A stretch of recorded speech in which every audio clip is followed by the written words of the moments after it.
بدعة ضلالة وكل ضلالة في النار. أما بعد، أعوذ بالله السميع العليم من الشيطان الرجيم. يا أيها الذين آمنوا اتقوا الله حق تقاته ولا تموتن إلا وأنتم مسلمون. يا أيها الناس اتقوا ربكم الذي خلقكم من نفس واحدة وخلق منها زوجها وبث منهما رجالا كثيرا ونساء واتقوا الله الذي تساءلون به والأرحام إن الله كان عليكم رقيبا. يا أيها الذين آمنوا اتقوا الله وقولوا قولا سديدا يصلح لكم أعمالكم ويغفر لكم ذنوبكم ومن يطع الله ورسوله فقد فاز فوزا عظيما. قبل اس کے کہ ایجاب اور قبول کا مرحلہ مکمل ہو، اپنے انتہائی عزیز، واجب الاحترام اور قابل قدر بھائی عبدالرؤوف بھائی کے حکم پر 10-12 منٹ کے لیے اپنی چند گزارشات کو آپ حضرات پہ گوش گزار کروں گا۔ ان گزارشات کا بنیادی مقصد نکاح کی گرد و غایت، اس دن اور اس دن کے بعد آنے والی زندگی کے حوالے سے اپنی ذمہ داریوں کو سمجھنا ہے۔ میری زیادہ گفتگو ان آیات مبارکہ کی روشنی میں ہوگی جن کی تلاوت میں نے آج آپ کے سامنے خطبہ نکاح کے بعد کی ہے، اور انہی آیات کی تلاوت میرے آقا، میرے سید، میرے نبی، میرے رسول محمد کریم صلی اللہ علیہ وسلم بھی خطبات نکاح کے موقع پہ فرمایا کرتے تھے۔ نکاح اللہ تبارک و تعالیٰ کی عنایات میں سے بہت اچھی اور بڑی عنایت ہے۔ یہ انسان کی نظر کو جھکانے، پاک دامنی کو بڑھانے، جبیلی تقاضوں کو پورا کرنے، ایک نئے خاندان کی بنا رکھنے، امت محمدی علیہ السلام کی ترویج میں اپنا حصہ ڈالنے اور ایک پرسکون زندگی گزارنے کے لیے اللہ تبارک و تعالیٰ کی بہت بڑی عطا ہے۔ اللہ تعالیٰ نے فرشتوں کے برعکس جنات اور انسان کو جوڑوں کی شکل میں پیدا کیا۔ فرشتوں میں اللہ تعالیٰ نے جوڑوں والی جبلت نہیں رکھی، لیکن اللہ تبارک و تعالیٰ نے انسانوں میں صنف مخالف کی رفاقت کی ایک خواہش کو ودیعت فرما دیا، اور اس خواہش کو پورا کرنے کے ناجائز راستوں کو ہمیشہ کے لیے حرام قرار دے دیا۔ اس جوڑے کمپینین شپ، پارٹنرشپ کی خواہش کو پورا کرنے کا بہترین ذریعہ نکاح ہے، جو اللہ تبارک و تعالیٰ کی نعمتوں میں سے بہت بڑی اور بے مثال نعمت ہے کہ اللہ تبارک و تعالیٰ نے تجرد کی زندگی کا انسان کو پابند نہیں۔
اللہ تبارک و تعالی اگر ہم پہ یہ پابندی لگا دیتے کہ حائش تو رہے گی لیکن پورا کرنے کا ذریعہ کوئی موجود نہیں ہوگا، جو حائش کو دبا لے گا وہ کامیاب ہوگا اور جو حائش کو پورا کرنے کی کوشش کرے گا وہ ناکام ٹھہرے گا، تو ہم اللہ تبارک و تعالیٰ کے اس حکم سے بھی پورا کرنے کے مکلف تھے، پابند تھے، لیکن اللہ تبارک و تعالیٰ اس کی انسانوں پہ بے پناہ کرم نوازیاں ہیں کہ اس نے جو بھی خواہش پیدا کی، چاہے وہ کھانے کی ہو، چاہے وہ پینے کی ہو، چاہے وہ آرام کرنے کی ہو، چاہے وہ کمپینین شپ کی ہو، اللہ نے اس کو پورا کرنے کا ایک جائز ذریعہ بھی پیدا فرما دیا ہے، جس کے اوپر ہم اس کا جتنا بھی شکریہ ادا کریں اتنا ہی کم ہے۔ نکاح والے دن کی زندگی اور بعد میں آنے والی زندگی کے لیے جن چیزوں کی ضرورت ہے ان کا بیان ان آیات کے اندر احسن اور بہترین طریقے سے بیان کر دیا گیا ہے۔ 4-5 نکات ہیں جن کو انتہائی مختصر انداز میں دلہا بھیا اور تمام سامعین کے سامنے رکھنا چاہتا ہوں۔ اگر ہم ان کو ذہن نشین کر لیں تو انشاءاللہ ہم شادی والے دن اور بعد میں آنے والی زندگی کو مثالی، پرسکون اور انتہائی آئیڈیل انداز کے اندر گزار سکتے ہیں۔ پہلی بات جن کا ذکر ان آیات مبارکہ میں اللہ نے 3 مرتبہ کیا وہ یہ ہے، اللہ سے ڈر جاؤ، اللہ سے ڈر جاؤ، اللہ سے ڈر جاؤ۔ سوچنے کی بات یہ ہے کہ اللہ نے اپنے ڈر کا اتنی تکرار سے جو ذکر کیا اس کی حکمت کیا ہے۔ در حقیقت کوئی ڈر اللہ کے ڈر سے بڑھ کے ایسا نہیں جو انسان کو سیدھے راستے پر چلانے کا پابند بنائے۔ اگر دلہا اللہ سے ڈر جائے تو دلہن سے زیادتی نہیں کرے گا، اگر دلہن اللہ سے ڈر جائے تو دلہا کی نافرمانی نہیں کرے گی، اگر دلہا اللہ سے ڈر جائے تو وہ اس کے پورے حقوق کو پورا کرنے کی کوشش کرے گا، اگر دلہن اللہ سے ڈر جائے تو وہ اپنے شوہر کو راضی رکھنے کی ہر ممکن کوشش کرے گی۔ دوسری بات جو ان آیات مبارکہ میں کہی گئی وہ یہ ہے کہ تمہیں موت نہ آئے مگر اس حالت میں کہ تم اللہ کے تابعدار ہو۔ ذرا غور کیجئے، موت کا ذکر خوشی کے موقع کے اوپر اس لیے کیا گیا کہ عام طور پہ خوشی کے وقت انسان آخرت کی یاد سے، اپنی موت کی یاد سے غافل ہو جاتا ہے، لیکن موت ایک حقیقت ہے جو باہر لا کے رہنی ہے۔ خوشی کے موقع پہ سنبھل کے چلنا چاہیے، سنبھل کے قدم رکھنا چاہیے، کسی ایسی حرکت کا ارتکاب نہیں کرنا چاہیے جس سے اللہ ناراض ہو جائے۔ اگر ہماری زندگی کی یہ رات آخری رات ہے، یہ تقریب ہماری زندگی کی آخری تقریب ہے، تو ہمیں موت اس حالت میں آنی چاہیے کہ ہم شرمندہ نہ ہوں، بلکہ اللہ تبارک و تعالیٰ اگر ہمیں اپنے پاس بلائے تو ہم پورے وقار اور سکون سے اس سے ملاقات کر سکیں کہ اللہ ہم نے خوشی کی تقریب کے اندر بھی تیری کوئی نافرمانی نہیں کی۔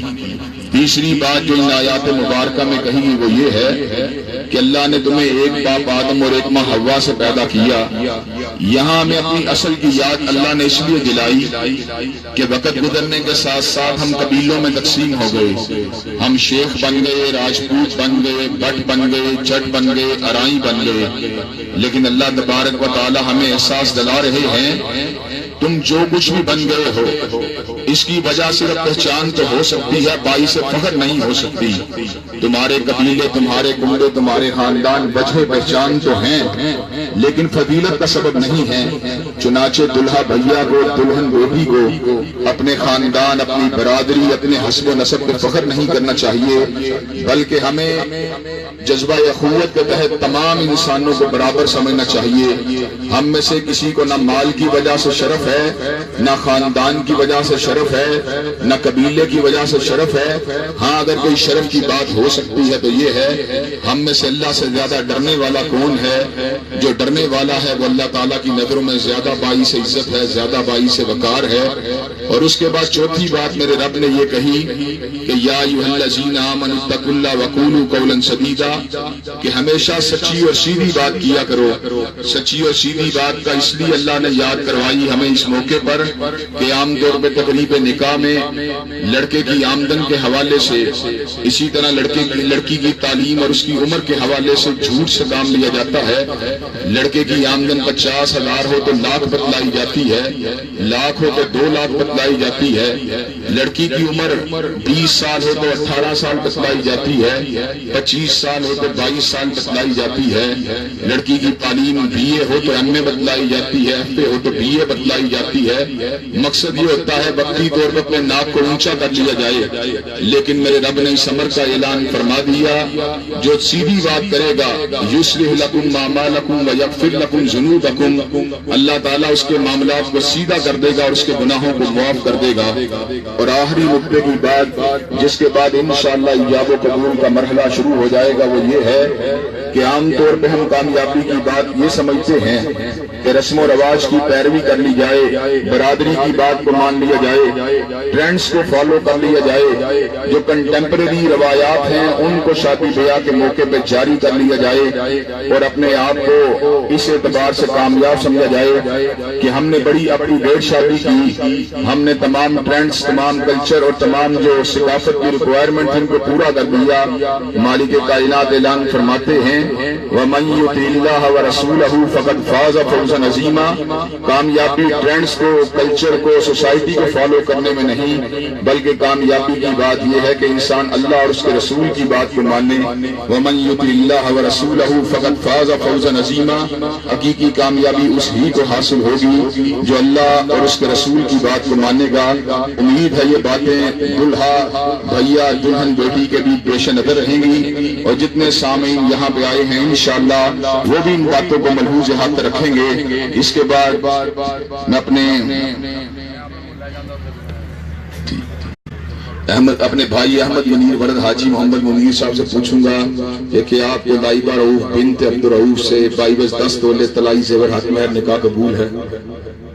الحمدللہ رب العالمین الرحمن الرحیم مالک یوم الدین ایاک نعبد و ایاک نستعین اهدنا الصراط المستقیم صراط الذین انعمت علیہم غیر المغضوب علیہم ولا الضالین آمین۔ الف لام میم اللہ لا الہ الا هو الحی القیوم والہکم الہ واحد لا الہ الا هو الرحمن الرحیم۔ اللہم صلی علی محمد وعلی آل محمد کما صلیت علی ابراہیم وعلی آل ابراہیم انک حمید مجید۔ اللہم بارک علی محمد وعلی آل محمد کما بارکت علی ابراہیم وعلی آل ابراہیم انک حمید مجید۔ اے اللہ اس تقریب نکاح میں خیر و برکات کا نزول فرما، اللہ دلہا اور دلہن کے دلوں میں سچی اور بے مثال محبت کو پیدا فرما۔ اے اللہ اس نکاح کو 2 مسلمان خاندانوں کے جوڑنے کا ذریعہ بنا۔ اے اللہ اس نکاح کو دلہا اور دلہن کی عفت، عصمت، آبرو کے تحفظ کا ذریعہ بنا۔ اے اللہ ان کو پیار، محبت اور عافیت والی زندگی نصیب فرما۔ اے اللہ ان کو بہترین زندگی حیات طیبہ عطا فرما۔ اللہ ہماری نیک تمناؤں کو ان کے حق میں قبول و منظور فرما۔ اللہ جتنے شرکائے مجلس ہیں ان کی نیک دعاؤں کو ان کے حق میں قبول و منظور فرما۔ اللہ ان کو نظر بس سے، شریروں کی شرارت سے، شیطان لعین کے شر و فتنوں سے محفوظ و مامون فرما۔ ربنا آتنا فی الدنیا حسنۃ وفی الآخرۃ حسنۃ وقنا عذاب النار۔ اللہم صلی علی محمد وعلی آل محمد کما صلیت علی ابراہیم وعلی آل ابراہیم انک حمید مجید۔ اللہم بارک علی محمد وعلی آل محمد کما بارکت علی ابراہیم وعلی آل ابراہیم انک حمید مجید۔ سبحان ربک رب العزۃ عما یصفون وسلام والحمد للہ رب العالمین آمین یا ارحم الراحمین۔